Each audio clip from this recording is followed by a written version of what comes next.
Sithanda ukubingelelana sonke umhlaba wonke jikelele samukelana kusifundo sethu salona leli iviki isifundo ngu-8 lapho esiyakutaditsha khona ngokuhlakanipha kwempilo yokulunga. Mina engikhulumayo ngu-Amos Maforo, ngizakunxusa abangani bami esiyakuncedisana ukuphakula sona lesi sifundo ukubana labo balibingelele bese bezethula kuba ngoba. Salibonani babukeli labalaleli, siyathokoza ukuhlangana esifundweni saleli viki okhulumayo nguCrayton Gatsheni. Salibonani bathandekayo ngegama lenkosi yethu Jesu. Sithanda ukumbonga uNkulunkulu ngelinye ithuba lokuzohlala sihlaziya ilizwi lakhe. Mina ngingusibonene Mhlanga. Ngiyalibingelela lonke ngegama lenkosi yethu Jesu. Siyabonga umlimo osesihlanganisile futhi kwesinye isifundo okhulumayo nguNozinhle Ndlovu. Sizakhuleka singakangeni kusifundo sethu, kasikhulekeni. Baba wethu okhona ekhaya ezulwini, sithanda ukukubonga ngomuso wakho ongaka langamathuba osinika wona ukubana sifunde ezwini lakho. Sikhulekela ubukhona bukaMoya eNgcwele ukubana sincedise, asichasisele ngcono lokho ofisa ukubana sibekwazi, ubususiphathisa lezimpilo zethu ziveze ukubana sike safunda sahlala ezinyaweni zakho. Sibusiseke sonke nxa siza kungena kusona lesi sifundo, impilo zethu zilungele ukuza kwakho sokusondele kangaka. Ngelihle igama lenkosi yethu Jesu siyakhuleka. Amen. Amen. Siyabonga inkosi inhle izikhathi zonke. Kuyona le ikota silokho siqhubeka sikhangele amahubo. Namhlanje sizakhangela indaba yokuhlakanipha kwempilo yokulunga. Ivesi yethu indinyana ekwaziwa ngekhanda lihubo lika 90 ivesi ngu-12. Siza kuyifunda bese sethula lapho sihloko ukuthi kuyini esikutholayo kukhambelana isihloko sethu le vesi yona le sibalele nozi. Verse 12. Sifundise ukubala kuhle izinsuku zethu ukuze sizuze inhliziyo yenhlakanipho. Right. Kanti insuku zethu ukuze sifundiswe ukubala kuyini okulihlupho lensuku zethu? Sinanzelela ukuthi Maforo imhluko esiphila kizo zimfitshane kakhulu. Ungananzelela uNkulunkulu nguye kuphela owazi isiphetho kwasekuqaleni. So lapha sikhulekela ukuthi uNkulunkulu asifundise ukuthi siphile kwangazathi siyakwazi isiphetho singapha kwakhona. Yes. Ukuthi sanganisazi isiphetho kaje. Ngigcizelela khonapho uhlupho olukhona kakhulu kathesi olwenza abantu baziphilela umathanda. Yes. Yikuthi abantu bacabanga ukuthi impilo yabo inde kakhulu. Yeah. So umuntu angahlela impilo yakhe elengqondo yokuthi usesele impilo ende. Yeah. Akayenze izinqumo eziqondileyo. So isifundo silapha ukuthi sisibonise ukuthi hayi vele insuku zethu zimfitshane emhlabeni. Yes. Ngesizathu sokuthi impilo yomuntu imfitshane kumele senze izinqumo eziqondileyo ikakhulu kwesaba uNkulunkulu. Yes, siphile njengabantu abalungileyo abalenhlakanipho. Angithi phela abantu abalenhlakanipho mhlobo usengeza lapha bayawela yini ezonweni? Siyabonga Maforo. Mana ngiqale ngithinta ukuthi ngifithize lokho okukhulunywa nguGatsheni bese ngiphendula lokho okubuzayo. Ukuthi isifundo lesi mina ngisibonga ngokuthi sibuya ngesikhathi lapho kukhanye ngani ukuphila ngokulunga kuyibuthutha obumangalisayo. Kungani kungalungi kuyiyo inhlakanipho. Kodwa isifundo lesi sizasambulela ukuthi njengoba sokuthinta ukuthi insuku zethu zimfitshane kakhulu, bekufanele ukuthi ukuhlakanipha kube yikunanzelela indlela esiyimakelwe nguNkulunkulu okufanele sihambe ngayo ngoba isiphetho sempilo zethu singazazi. Kulokho umbuzo ulethayo impilo yokulunga kayisisusi ekuthini siphila kuplanet Earth owele esonweni futhi osemandleni kaSathane okulenhlupho lezilimo. Kodwa isilethela ukuthi sinjalo silenhlakanipho yokuphila ngokulunga siyangene kulingweni. sisekulingweni sinjalo sifanele ukumaintaina lokwala sisekulungeni. Yes, siyabonga kakhulu. Angithi phela so kuyatsho ukuba nasihlobo esithandekayo impilo esiyiphilayo nxa singakhetha ukuhamba ngokulunga sivikelekile ezonweni ezinengi. Siyangena yebo ekulingweni kodwa sivikelekile. Umlimo uyathungamela. So inkuthazo ekhona namhlanje yikubana asiphileni impilo yokuhlakanipha. Sikhethe ukuhlakanipha sikhethe impilo yokulunga. Ufuna ukwengeza nazo? Bengicabanga khonapho Maforo ukuthi kwezinye izikhathi uNkulunkulu uyavuma ukubana silingwe singene esikhathini ezizamazamisayo kumbe ezithestayo. Khonokho kusilungele ukuthi izimilo zethu zakheke zibe yilokhu uNkulunkulu akhangelele ukuthi zibe yikho khona.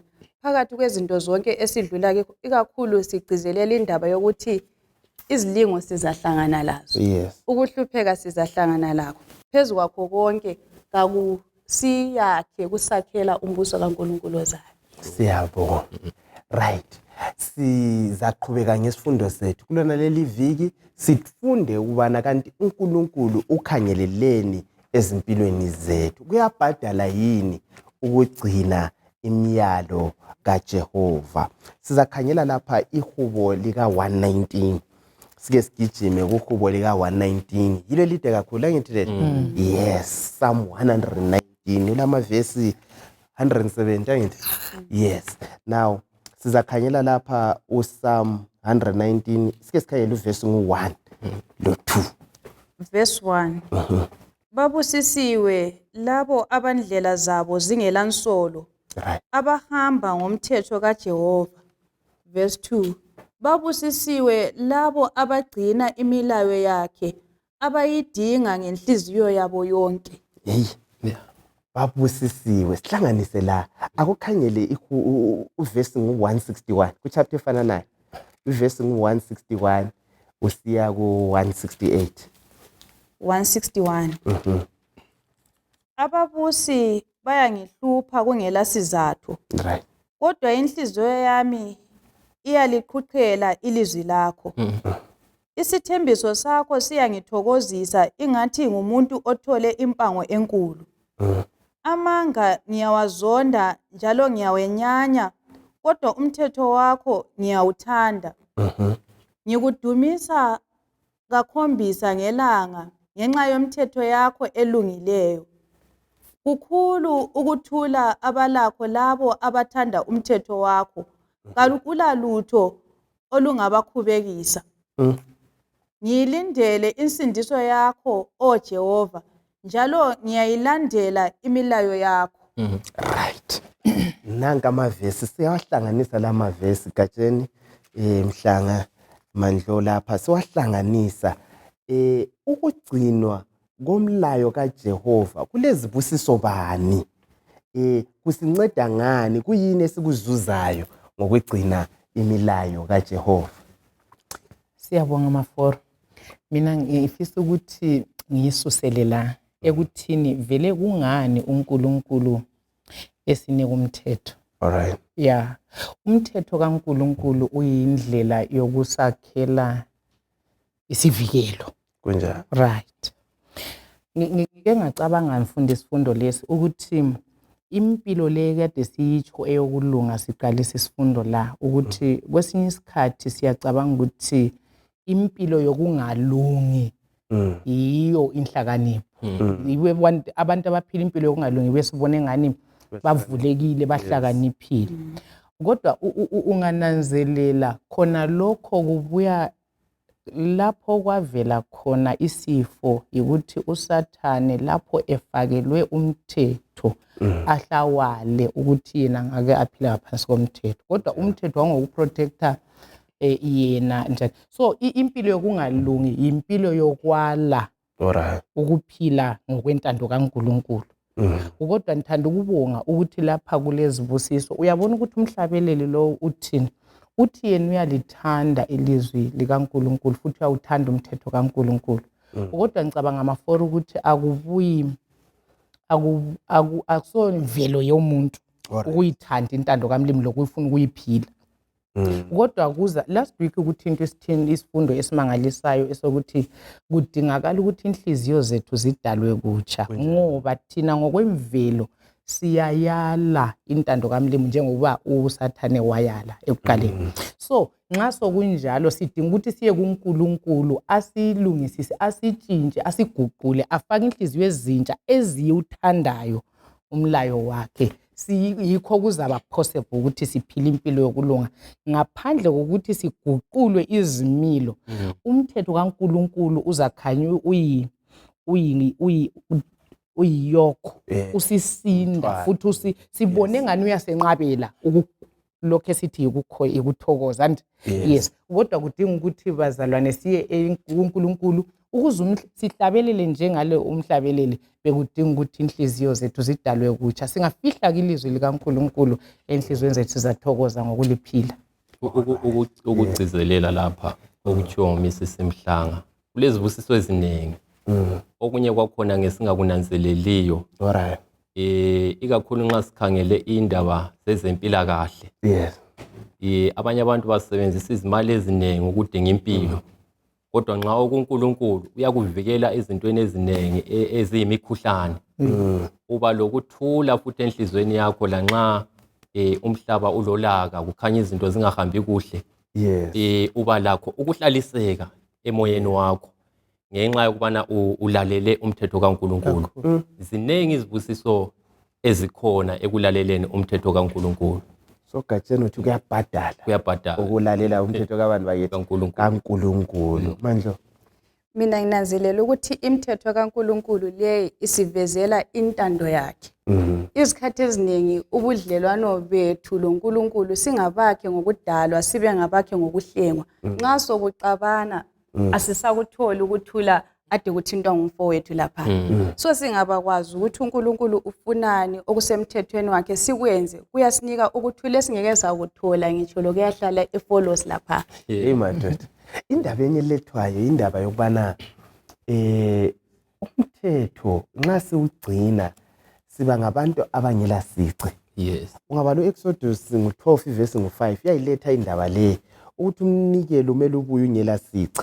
uRoma ngo12 verse ngo1 bese sithi imizimba yethu simele siyigcine njengemhlatshelo angithi phela iyimhlatshelo rather iphilayo angithi phela engela sici. So thina njengamalungu ebandla njengabazalwane njengabantu esilaleleyo sikhanyelelwe ukuba lempilo elobudlelwano loNkulunkulu. Nxa kukhulunywa ngokuhamba ibala leli lithi ukuhamba loNkulunkulu litshoni lithi umuntu oyenzayo asithi ubani uhamba loNkulunkulu ngumuntu olalela uNkulunkulu. Umuntu ongeka yenza lutho uNkulunkulu engekho izinqumo zakhe zonke kayenzi lutho vele engazange wanxusa uNkulunkulu. Kunjani ngamafitshane umuntu ogcina umthetho kaNkulunkulu nguye umuntu ohamba loNkulunkulu. Right. Yes. Abantu nxa bethiwa bahamba bonke ngabantu abalobudlelwano, abantu abathobela intando yomunye komunye. Sike sikhangele indaba le. Kanti ukugcinwa komthetho sithini? Yikwenza njani? Ngesikhiwa babathi kuba legalistic. Yiko yini esikhuluma ngakho? Nxa sikhuluma ngokugcinwa komthetho. Kuyini okukhangelelwe? Ndlo.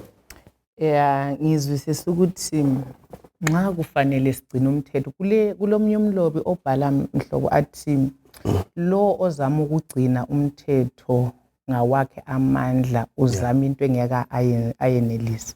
Kusitshoni kusitsho ukuthi intando kaNkulunkulu sike sathinta ukuthi imvelo yethu vele kayithobeli intando kaNkulunkulu bekudinga ukuthi sizuze amandla avela phezulu. Yikho last week emphasis yethu ibivelise ukuthini kufanele umusa kaNkulunkulu yolamandla okusiguqula nxa sivuma ukuthi uNkulunkulu aphile phakathi kwethu. So yikho umlobethe ilizwi lakho ngilifihlile enhlizweni. So kabe sokusitsho ukuthi akuseyimi engiphila anti uGalatians 2:20 uyavuma ukuthi ngibethelwe kanye loKristu. So sifika esigabeni lapho mina ngingasathwala ngichecklist eyokuthi outwardly lokhu ngikwenzile lokhu ngikwenzile kodwa ubuNkulunkulu lentando kaNkulunkulu kuba imvelo yami kuthiwa we become partakers of the divine nature ukuthi uJesu abides in me. uNkulunkulu uhlala kimi, so osephila kayisimi kodwa uKristu nguye oselawula impilo. Yikho ngiyithanda kuPhilippians 2:13 umpostoli Paul abhala khona ukuthi kunguNkulunkulu osebenza kini ukuthi lenze. So ukugcina umthetho must stem from the heart, ehlezwi nguNkulunkulu, elawulwa nguNkulunkulu. Singakuzama sisukusela ngaphandle kuza sehlule. Yes. Yikho kusehlula ukuthi ufuna ukuzigcinela umthetho. Angithi vele ngigcizelela khonapho.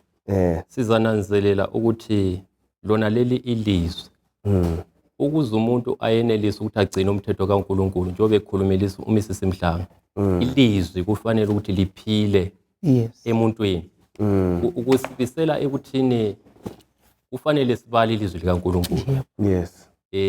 Njengabantwana bakaNkulunkulu kumbe siyakhonza kumbe kasikhonze ilizwi likaNkulunkulu kumele silibale ngoba yilo ilizwi elizafinyelela inhliziyo liguqule. Ilizwi lonlele laphefumulelwa ngumoya oyingcwele lilamandla okuguqula impilo.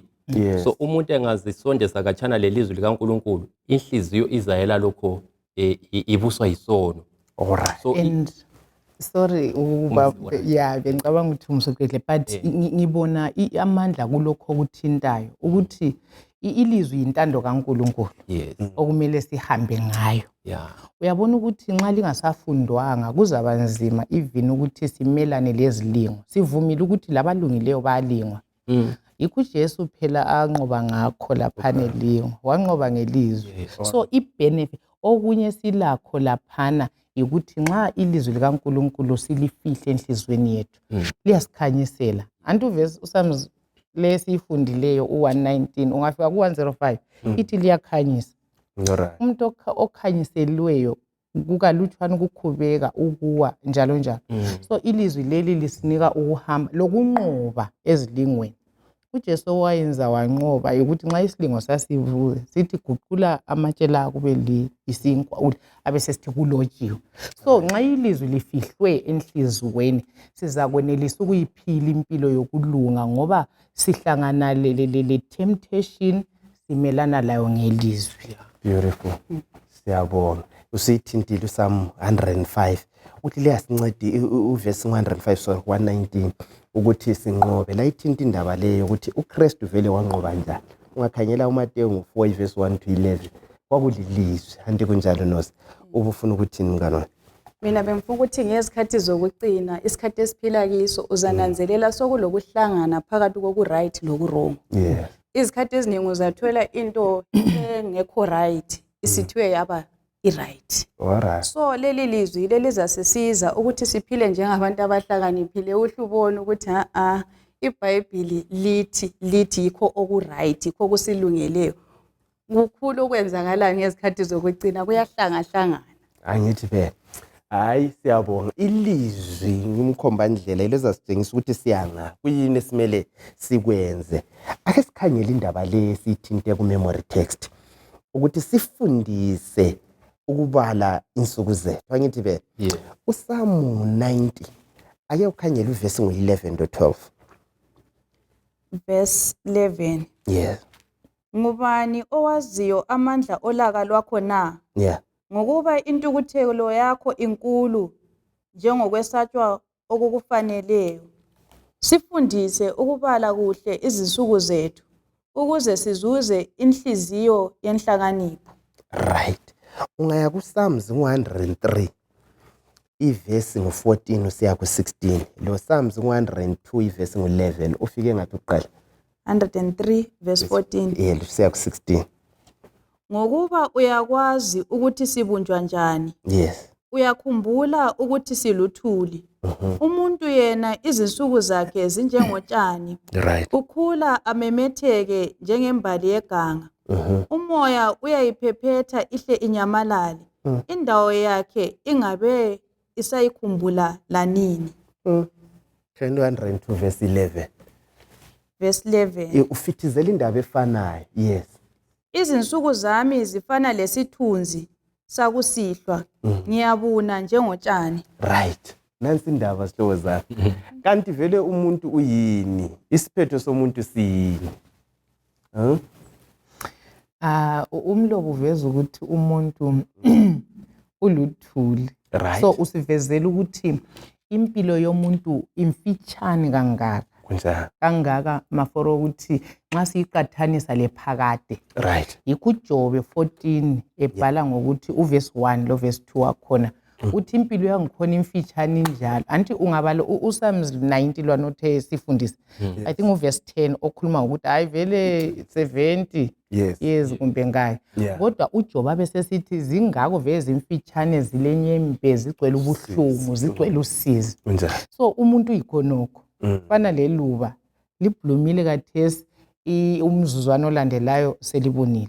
Fanana lenkungu ekuseni kuyavuka ithe ilanga lingathi akusela lutho. So khona lokho bekumele maforo kusincedise ukuthi kuthube lifitshane esiliphiwe uNkulunkulu emhlabeni. Bekufanele ukuthi inhlakanipho isenze senelise ukuwasebenzisa lawo malanga ngokuhlakanipha siphilele uNkulunkulu.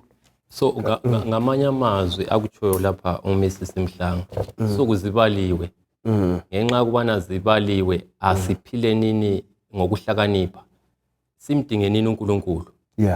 Simdinge uNkulunkulu kasakhanga omunye umhlabeleli uthi kasakhile impela lapha emhlabeni. Ngibona ngani yona le ngqondo kufanele ukuthi bekhona ebantwini abantu la nxa sikwazi ukuthi kasakhanga impela kodwa abanye eqinisweni sebesihlabela ingoma kodwa sakhile. Yikho ke singazihluphi ngomuzi ozayo. Umuzi ozayo ulungiselelwa njani? Ngokutshiso nomuntu akhetha uJesu esaphila abe sencedisa abanye futhi ukuthi bathole uJesu. So yiyo kuphela into okumele siyenze ngempilo emfitshane esiphiweyo. Right. Nozi vele wena nxa ukwazi ukuthi isikhathi olaso sifitshane sokwenza ulutho kukunceda utshintsha njani indlela oyenza ngayo izinto. Nxa ukwazi ukuthi I have limited time kumbe ngesikhathi esifitshane sokuthi ngiye lapha kumbe uvakatshile uye kwelinye ilizwe kodwa ngileviki eyodwa kodwa kumele ngithinte indawo zonke lezi. Kuyini ozakwenza nxa ukwazi ukuthi loba yini kumbe kusesikolweni nxa ukwazi ukuthi isikhathi sakho sifitshane wenza njani? Nginanzelela ukuthi nxa ngikwazi ukuthi isikhathi sami sifitshane ngizayenza zonke izinto ngamandla ami la ngenhliziyo yami yonke ukuthi hlezi ngingalitholeli ithuba ukuthi ngiphinde ngibuyelele futhi. Sikwenze ngokuphangisa ngithi phela. So right Nozandi ukuthinta something ukuthi ugatsheni uthinte ukuthi kwesinye isikhathi ungani siyami singaba lapha. Kulomunye umuntu angisakhumbuli kahle ukuthi umhlanga wayefuna ukuthengana wasethi hayi lokhu ngani akugcina ngafuna into elastayo. Umuntu lwana wayethengisa wasembuza ukuthi wena uyalasta yini? Yayibona indaba. So ungakhangela amaforo ukuthi even amaplan esilawo ungani silapho kwethubelide. But unozwe uthinta ipoint eqhakathekile ukuthi isiphetho sezinsuku zethu akula muntu osaziyo sona. So kulomcabango enguthanda kumaHebheru ngento kaAbraham ukubizwa kwakhe kuthiwa he dwelt wahlala phakathi kwamatende lo-Isaka loJakobe ngoba wayekhangela umuzi. So bekumele sizwisise ukuthi lapha emhlabeni siyizihambi indlela esicabanga ngayo indlela esenza ngayo indlela esiplana ngayo bekumele sizwisise ukuthi anytime impilo yethu ingama ende siready ukuthi siyabonga isihlobo zami indlela lokuchaza ngayo ukuthi asazini ukuthi sibale insuku zethu ngoba zimfitshane zigcweleni futhi usizi. Uthini lapha uJohane ngu1 verse ngu29 sorry lo Johane ngu3 verse 6 uthi nxa sikwazi khona lokho sikhangele ngamehlo engunaphakade u3 ngo16 kumbe ngo129 ngaqala nga verse 29. Ngelanga elilandelayo uJohane wabona uJesu esiza kuye wathi, khangela nansi imvana kaNkulunkulu esusa isono somhlaba. Right, u3:16 esimjwayeleyo. Lapha uJohane uyaveza ukuthi hayi loba zimfitshaniso ukhona kubangelwe yisono ukuthi zibe njani zibe mfitshane balo 3:16 bese sixoxa la. uNkulunkulu walithanda ilizwe waze wanikela indodana yakhe iyiyo yodwa ukuze kuthi loba ngubani okholwa kuye angabhubhi kodwa abe lokuphila okungapheliyo. Katsheni singasusa uJesu kuyiquation le, singasusa uJesu empilweni zethu. Impilo yethu lomutsho yini? Kulethemba yini nxa siphila kungela Jesu? Nxa uJesu singamkhipha impilo yethu kayilathemba ngoba njengoba sitsheliwe lapha kumavesi akhulunywe lapha ukuthi impilo zethu zimfitshane. Kutsho ukuthi impilo yethu iyabe imfitshane sizafike kufeni, kodwa nxa uJesu engekho akusela themba le resurrection. Alright. uJesu uba lithemba kithi ngoba kulempilo ngangale kwempilo le esiyiphilayo, ngangale kwethuba. So uJesu nguyena lo uJesu okufanele ukuthi simdinge ngethuba elifitshane lona leli sisaphila ukulungiselela impilo ezayo. Right. Yes. Singathemba kuphela uJesu. Ke sikhangele la indaba yokuhlola kukabantu bakithi kwenkosi, umhloliso yenkosi. Sikhangele lapha. Ungakhangela ihubo leli u81 ngiyembuze uNkulunkulu uyalinga yini abantu?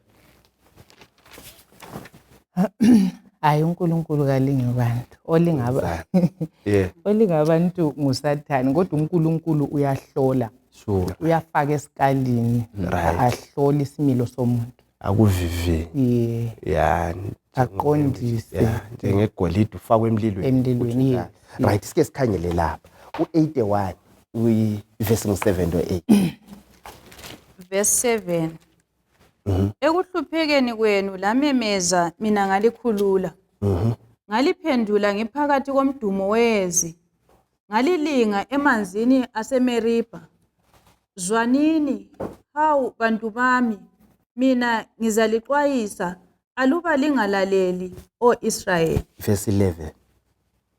Kodwa abantu bami kabangilalelanga, uIsrayeli wala ukungithobela. Right. Singabala singemakhaya even verse 13. Sike sikhangele indaba la eMeriba. Kanti kwauhamba njani? Umhloliso lo bawupasa yini abantwana bako-Israyeli?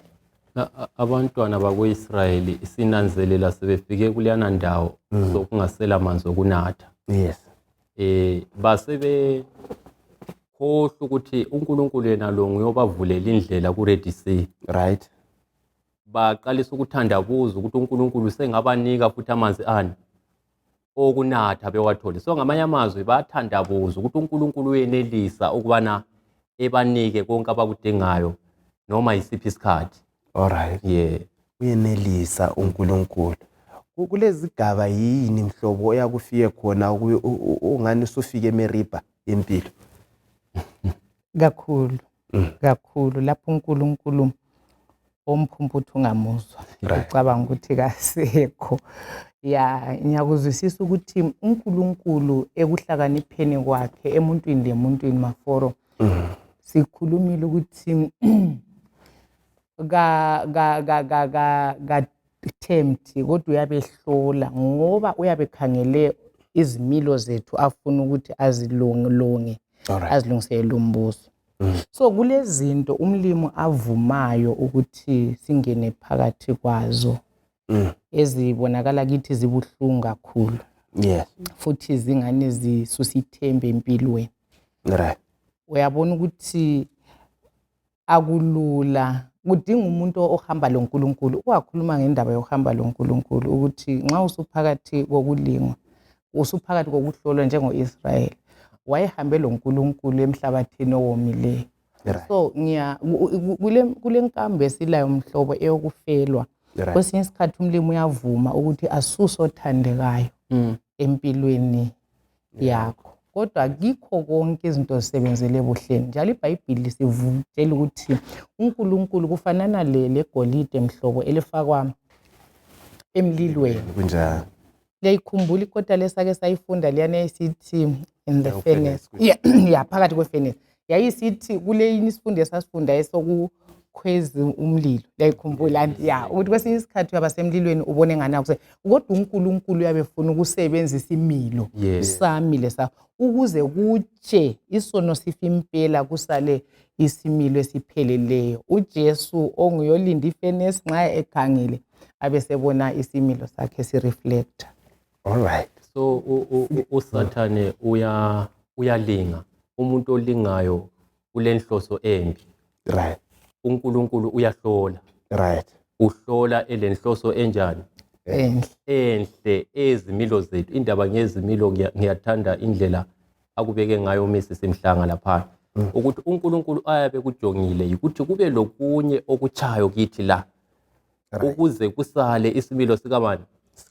Esika Kristu. Ukuze kwabekwa lapha esifundweni indaba kaJoseph. Sikhumbula indaba kaJoseph abafowabo bayamjikela emgodini, uyathathwa abe sentolongweni kwesinye isikhathi simthola esese palace. Yeah.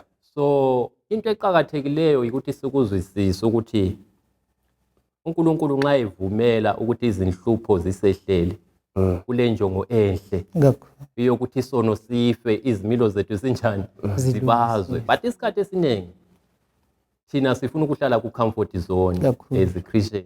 Sesikhohlwa leya ivesi ekuthi ekuJob chapter 14 verse 1-2 impilo yomuntu emhlabeni njani imfitshane njalo igcwele usizi. Iphathi leyo usizi ngani kasifuni Comfort kuphela. Sifuna icomfort. Kodwa uNkulunkulu uyavuma kwesinye isikhathi ukuthi sidlule ezintweni ezisivivinyayo akudingayo yi-character kaJesu kithi. Uyakwazi ukuthi Gatsheni nxa uthinta njalo bese ngibuza ukuthi isifundo sethu sikhangela ukuphila, ukuhlakanipha kokuphila impilo yokulunga. Kunjani? Yes. Ukuthi siyavuma yini ukuthi intando kaNkulunkulu yenziwe ngoba i-righteous life ikuthobela intando kaNkulunkulu. Siyavuma yini uNkulunkulu nxa esesithi indlela iqume emlilweni kumbe indlela iqume emeveni kumbe sesisuka kuNkulunkulu ngoba ikukabili. Abanye bathi amanzi abilayo ayasofthena maforo i-potato and ayenza i-potato libe buthakathaka. The same amanzi afananayo abilayo abesehadeni egg. So kwesinye isikhathi siyafika lapho esivuma ukuthi siyabaleka entandweni kaNkulunkulu ngenxa yokuhlolwa lokhu. Alright. Simflathela uNkulunkulu maforo lenhliziyo zethu zibe hardened ukuthi ngike ngaba lomunye umngane wami ubentshela esithi yena ugulelwa ngunina Impilo sithi vele church ngicina uhamba ngoSeptember vele uNkulunkulu ngicabanga ukuthi wangikhesa vele uNkulunkulu angisamfuni. Uyakuzwe ngikutsho ukuthi uNkulunkulu nxa ehlola efuna ukuthi kumbe ukungabekezeli kumbe ukungamethemba okupheleleyo kusuke kithi kwesinye isikhathi khona lokho kuyasisusa duzane loNkulunkulu. So inkambo leyi bisithi ukuhlakanipha yikuba le bigger picture. Yazi ngize ngicabanga uJobe ukuthi ngaphansi kwelanga ukhona yini oswake wahlona njengoJobe. Ivesi yalithi indoda yayithembekile ilungile ixwayo kubi kodwa yangena sivumelene ukuthi abalungileyo bangena and so sidinga ibigger picture. uJobe even engayizwisisi akula mumo yonke esehlela sizayichasisa ngoba asingeke siyichasise ingqondo kaNkulunkulu ngathi. So okwethu ukuba le bigger picture sibambisa ithembiso lanxa lisemlilweni zakubalana linga alisoze lithi uNkulunkulu isibigger picture ithi ngiyakwazi ukuthi umhlengi wami ekupheleni uyakuma ngiza kumbona. So uNkulunkulu kasinike amandla okuvuma intando yakhe senziwe empilweni zethu kubuhlungu kumnandi ngoba sikhangela ikusasa asibekele yona phambi kwethu. Siyabonga. Nazi ne-additions.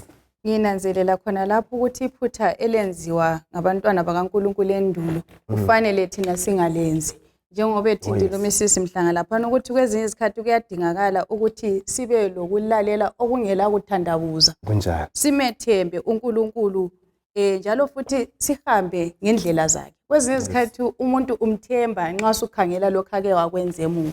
Ukuthi la nxa kungathi empilweni sendlule phakathi kwenkangala ngikwazi ukuthi phakathi kwenkangala yona le indawo emfaneleyo ngesikhathi sakhe uNkulunkulu uzangophila. Ungakhangela indaba yeMeriba lapha sinanzelela ukuthi uNkulunkulu uyaveza lapha ukuthi ekuhluphekeni kwenu lamemeza ngalikhulula.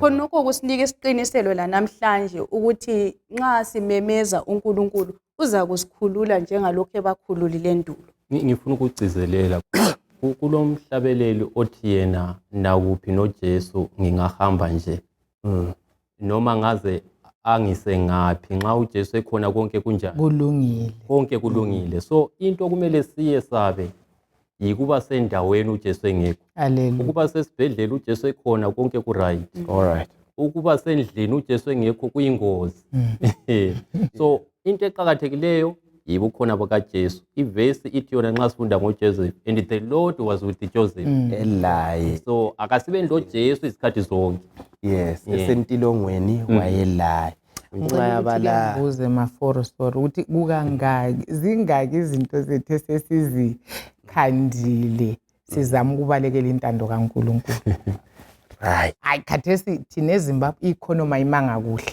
yes asithi isikalo ukuhlolwa kube sokusithi uluza umsebenzi yes ungama yini kumbe sengiqalisa ukuyangena emadilini ama-deals asedrobheni maningi kakhulu ayenziwa futhi yithi esesaba uNkulunkulu so ngiya ku-point yokuthi intando kaMlimu iyenziwa yini empilweni zethu lanxa ibuhlungu njani sengikhumbula uJesu ukuthi nxa esesesithi inkezo yababa kodwa ngentando yakho ngizayinatha so uMlimu kasinike lawo mandla awukuvuma intando yakhe yenziwe ezimpilweni zethu siyabonga bangani bami asithobeleni intando kaJehova angithi phela kukho konke ungabala uTestimonies for the Church uvolume ngo4 page 146 uNcekazi yenkosi iyakhuthaza la ithi uJehova ufisa abantu abazamlalela bamlandele bengela mbuzo abantu abangalalanga abantu abaphaphemiyo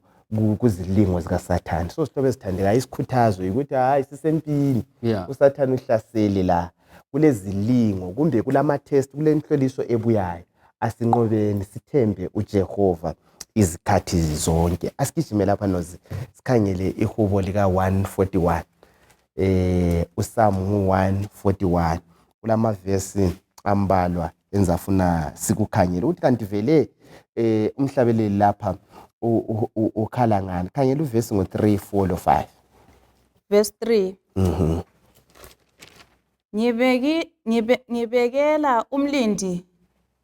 Ngibekela umlindi womlomo wami o Jehova qaphela umnyango wezindebe zami ungayekeli inhliziyo yami ihugwe ngokubi ngingene ezenzweni ezimbi labantu abayizigangi mangingadli izibiliboco zabo lapha gatsheni kukhulunywa ngani lapha umthandazo kaPsalm 141 ungasukela kuverse ngo1 sicommente khona phana usiya kufika ku10 kulamazwi athathekisayo ukhala ngani lapha umhlabeleli umhlabeleli lapha ukhathazekile akukhulekelayo ngengaphakathi yakhe lengaphandle yakhe udinga ukuthi uNkulunkulu amsize alungisiswe kusukusela ngaphakathi kusiza ngaphandle ngoba uzakhulume la ngendaba yokuthi kufake amagede emlonyweni alright iproblem siyakwazi ukuthi kuba khona abanye abantu abakhuluma amazwi ahlabayo okay uDavid uyakuzwisisa ukuthi hayi uhlupho lolwana kalusuke emlonyweni kuphela iproblem iqala enhlizweni so nxa kulento uSathana adila layo uDavid afuna ukusilethela yona la inhliziyo yokuqala inhliziyo yokuqala yes so ukunqoba isono kuba senhlizweni ukunqotshwa komuntu kuba ngaphi futhi enhlizweni yomuntu okay alright ukukhona esikutholayo ngomthandazo lo okunye engikutholileyo nginanzelela ukuthi lapha usesilingweni sokuthi aphile njengalabo babi right njengalapha nasike sathinta ukuthi kwezinye izikhathi uyabona ngathi ukhanya ngazathi ukuphambuka entandweni kaNkulunkulu abanye sokubenziwe baba lezimota amaforo abanye kwabenza baba lezindlu ngendlela ezingalamlimo phakathi lapha sithola ukuthi uyakhala ukuthi la nxa umlimo engasamsizanga sengayecine ephila ngendlela yabantu ababi so sidinga ukuthi ngazo zonke izikhathi uNkulunkulu simethembe njalo siphile izimpilo ezixhumane lezulu ngoba kulula siphakathi kwempi enkulu okumangalisa ngabanye sokungamangalwa ngawe nxa uNkulunkulu engasakusiza madoda kumangalwe ngawe yes asikhangele uPsalm 1 verse 1 siqathanise lo Psalm 141 lo esike sambala uverse ngo4 u1 verse 1 indaba esijwayelele yes ithi Ubusisiwe umuntu ongahambi ngezeluleko zababi, ongemiyo endleleni yezoni, ongahlaliyo esihlalweni sabaklolodayo. right ungahlanganisa lo verse ngo4 kukhulunywa ngani la kuthini la kuthi ukuthi singabi lobudlelwano yini labantu ababi nhlo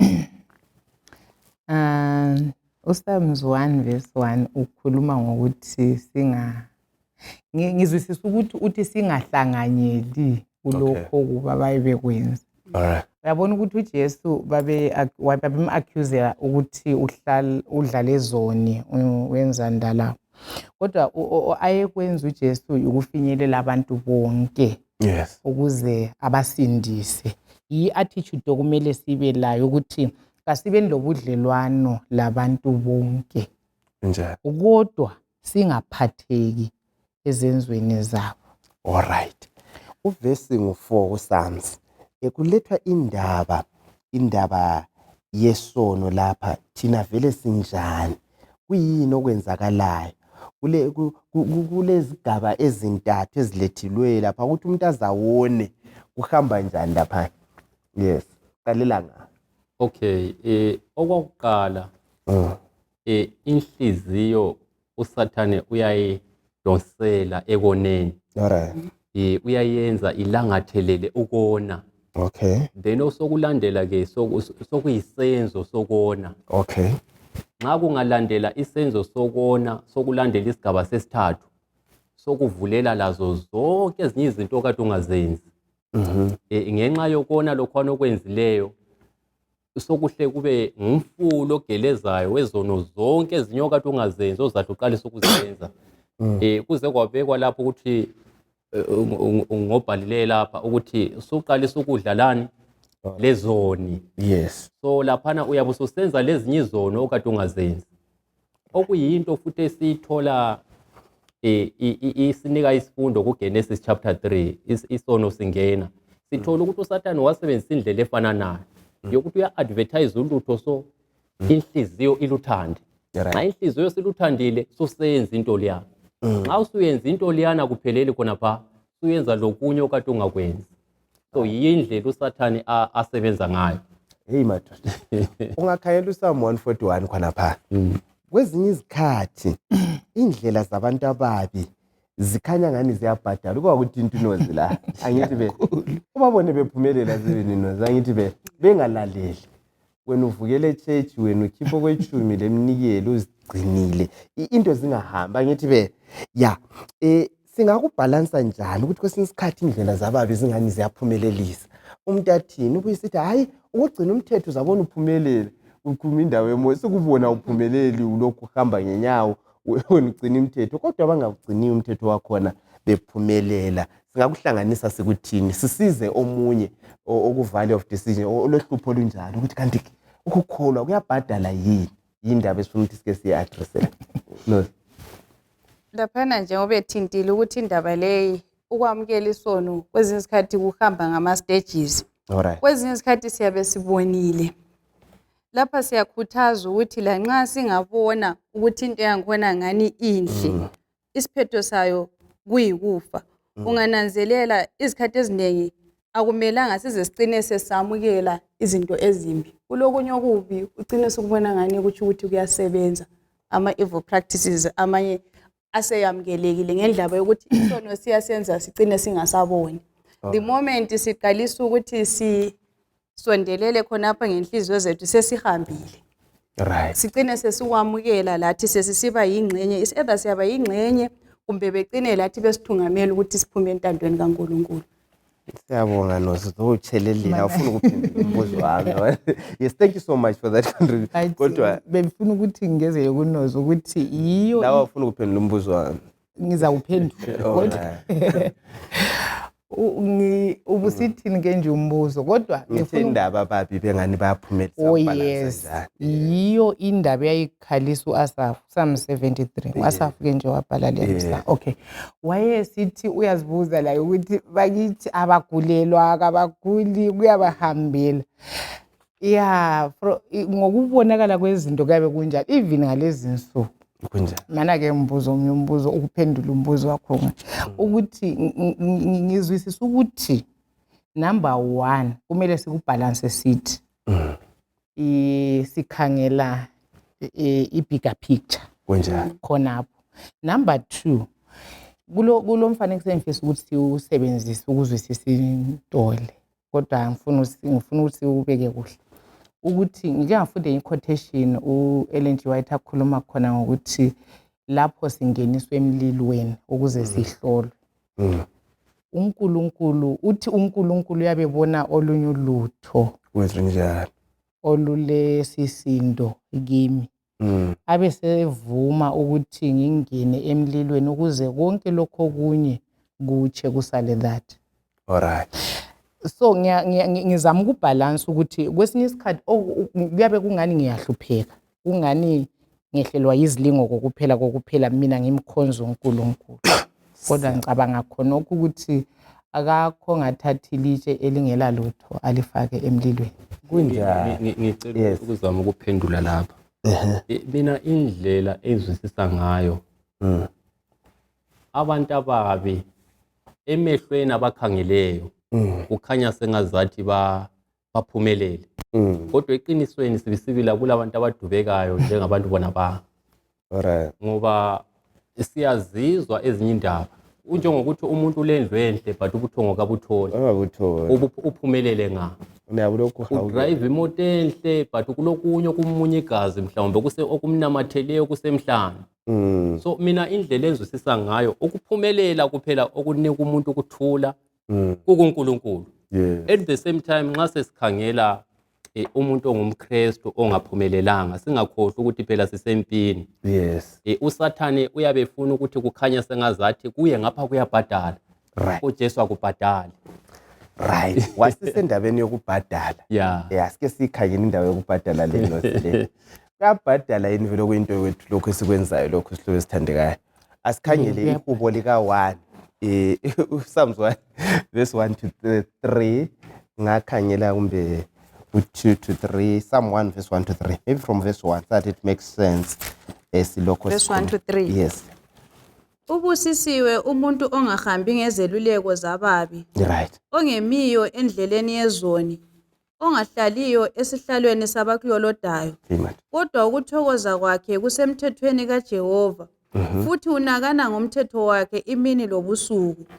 Unjengesihlahla esihlanyelwe emfuleni yamanzi, esithela izithelo zaso ngesikhathi saso, ohlamvu laso kalibuni, konke akwenzayo kuyaphumelela. Hey madoda.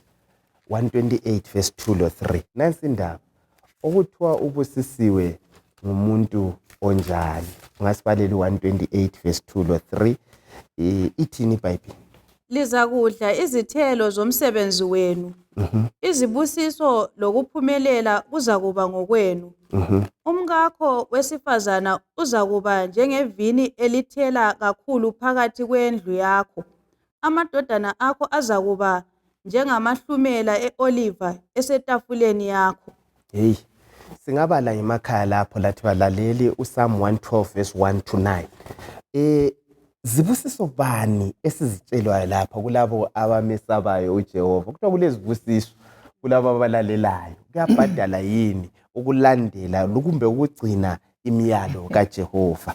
Yes. Mina ngiyabonga amaforo ngesifundo lesi ngoba amavesi lawa asitshela ukuthi iye kuyabhadala. Yeah.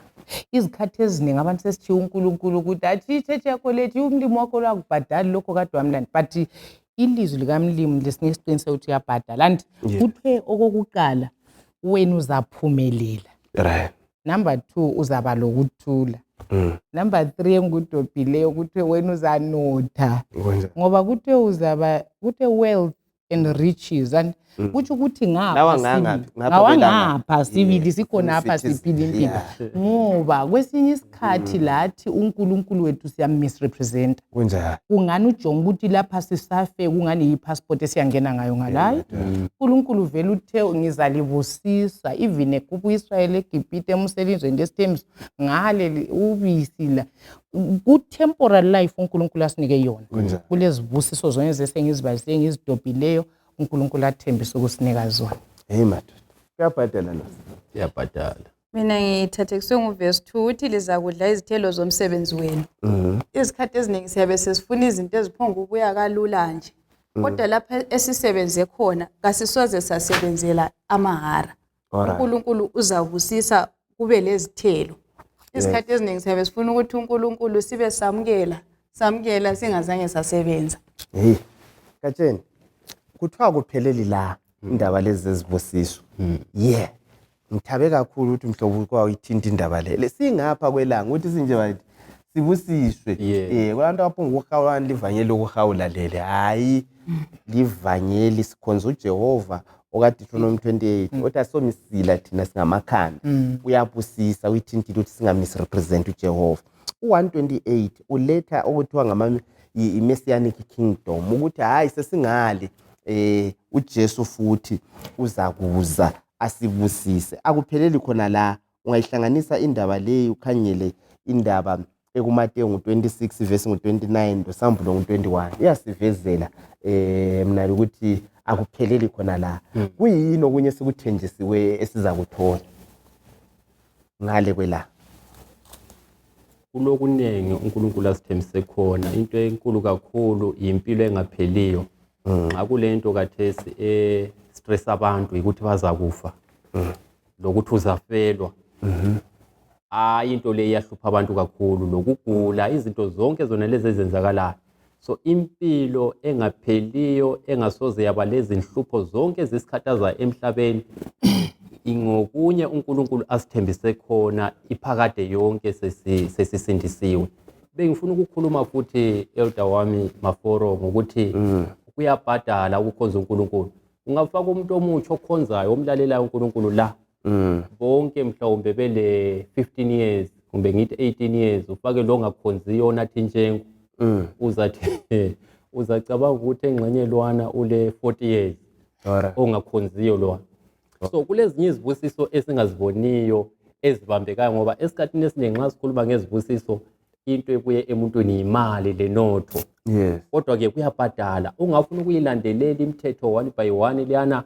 ukhangela ukuthi lapha sithola sibusiso bani hayi ukulalela uNkulunkulu lokukhonza uNkulunkulu kuyabhadala kuyabhadala isiphambano sisinceda ngani ukuthi sizisise ungasisusa isiphambano impilo leyi isalile sensini impilo leyi esiphilayo mhlo impilo ukususa isiphambano entweni yonke mhlobo kufana lokususa ilanga esibhakabhakeni umhlaba uhlube ngumnyama so isiphambano siyasinika ngoJesu uNkulunkulu izibusiso zonke ezangapha kwelanga sizivuza ngenxa yesiphambano yes so ama blessings wonke atemporal la eternal ahlala phakade ladlulayo siwazuza ngenxa yalokho uNkulunkulu asenzele khona ngoJesu so yikho kumele impilo yethu emfitshane iyale isiya kuJesu ukuze samukeliswe lezi izibusiso madoda cine ngalombuzo kuyavuma yini sihlobo zami ukuthi sibe lentokozo sibe lempumelelo sibe lenhlala kahle singayikhethanga inhlakanipho leyana kuyavuma akuvumi ngike ngakuthinta akuvumi ukuba lentokozo lokuthula nxa ungamkhethanga uJesu ngoba izinto zona lezi ezisinika ukuthokoza isikhathi esiningi kusicina sesisekukhaleni lekufeni so okwakosathane kusinika intokozo yesikhathi esifitshane ubusuhlupheki isikhathi eside so ukuthula kweqiniso lentokozo yeqiniso itholakala kuphela kuJesu siyabonga ngalawo mazwi Nozi mina nginanzelela ukuthi nxa singakudinga lokhu kuhlakanipha Uyasilethela le happiness esiyifunayo, ukuthokozesa ukufunayo esikugwilelayo. Kuphela singakuthola nxa singalangazelela i-wisdom yonale esiyithola kuNkulunkulu. Yes, mhlobo mazwakho kuyavuma yini ukuthi kuphileke singela nhlakanipho yokulunga? Umhlaba upresenta khonokho kodwa eqinisweni kakuvumi. Isifundo sesisixoxile siyaveza ukuthi siyayidinga inhlakanipho yokuphila impilo yokulunga. Mina ngifisa ukuthi ngitshiyele lokho abalaleli ukuthi uJohn 3:16 yena ngokwakhe usinika isithembiso sokuthi nxa uJesu weza ukusifela kule mpilo ephakade esiyithenjisiwe. Kumalanga ethu amafitshane esiwaphiweyo kuplanet Earth ukuthi egcwele inyembezi, egcwele ubuhlungu, egcweleni, kasilungiseleleni iphakade. Asilungiseleni iphakade ngoba impilo yethu kayipheleli kulobu bufitshane esibuphiwe, kule phakade uNkulunkulu asilungisele yona. So kasizuzeni inhlakanipho, kuzabuya intokozo. Hey, ake sifundeni ukumdinga uJehova esafunyana. Sihlobo ezithandekayo, indaba ebesiletha yikuthi kuyabhadala ukukhetha inhlakanipho. Ukukhetha uJesu kuyabhadala. Uyifitizele okagatsheni ubani umthetho kaJehova ungayigcina kuphela uphila impilo engcono. Ohlonipha uyihlolo nyoko uze insuku zakho zande ezweni. Sihlobo ezithandekayo, kuyasibhadala. Sithanda ukubonga ithuba esibelalo sivezelwa lapha ukubana uJehova ngamahubo ufuna sifunde ukuthile, sikhethe inhlakanipho. Izwi lithi lona ukumesaba uJehova kuyikuqala kokuhlakanipha. Simkhetheni uJehova sihambe ngaye laye. Ungabala ibhuku Steps to Christ upage 118 uyasilethela iquotation emnandi asibaleni ngemakhaya lapho esikhona ukubana ukukhetha uJehova kumbe siyambonga uJehova ngompikitsha kumbe akucombileyo wakuletha kithi ngoJesu ngalokho akwenzele khona kusuka kukaJesu esuka echiya isihlalo sikaBaba siza khona lapha wagqokiswa ihumanity kuzosindisa mina la kwaveza uthando lwakhe wakuveza ukuthi kuyaphileka kuyavuma ukuthi siphile kuona lo mhlaba. Sihlobo ezithandekayo siyalinxusa ukubana siqhubeke sisezifundweni kuvike lizayo sizabe sikhangele ulesson ngu9 sisitsho ukubana ubusisiwe oza ngegama lenkosi. Lapho esikhona asikhululekeni sihlobo ezithandekayo sibuze imbuzo thina sibukela ku YouTube singabuza imbuzo sifake imbuzo khona pha sincediseke siphendulwe sikhule kwakomoya statisheni sona lesi sifundo. Umlimo lomusa ngana ngaba lathi sacela mfowethu ugatsheni uza kusivalela ngomthandazo.